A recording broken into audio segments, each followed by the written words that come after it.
5 August 2024 বাংলাদেশের একটা নতুন অধ্যায়ের সূচনা করলো। আজকে গণঅভ্যুত্থানের মধ্য দিয়ে শেখ হাসিনার সরকারের পতন হয়েছে, যে দীর্ঘ 16 বছর ধরে আমাদের দেশে শাসন করে গিয়েছিল।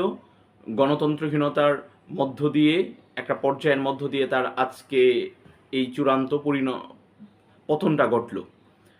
দেখুন, এই যে ছাত্ররা আন্দোলনটা শুরু করেছিল ওই একটা ছোট্ট একটা বিষয়কে নিয়ে, যে কোটা সংস্কার একটা বিষয়, এটা ছিল একটা ছোট্ট একটা পলিসির বিষয় ছিল। এই বিষয়টাকে হাইকোর্টে দৌড়ানো থেকে শুরু করে যেভাবে ছাত্রদের হেনস্থা, স্পেশালি হচ্ছে কি 15ই জুনে যেদিন রাত্রে জাহাঙ্গীরনগর বিশ্ববিদ্যালয়ে, ঢাকা বিশ্ববিদ্যালয়, মানে এখানে স্টুডেন্টদের উপরে যে পরিমাণ নিপীড়ন সরকারি সমর্থন পুষ্টদের দ্বারা এবং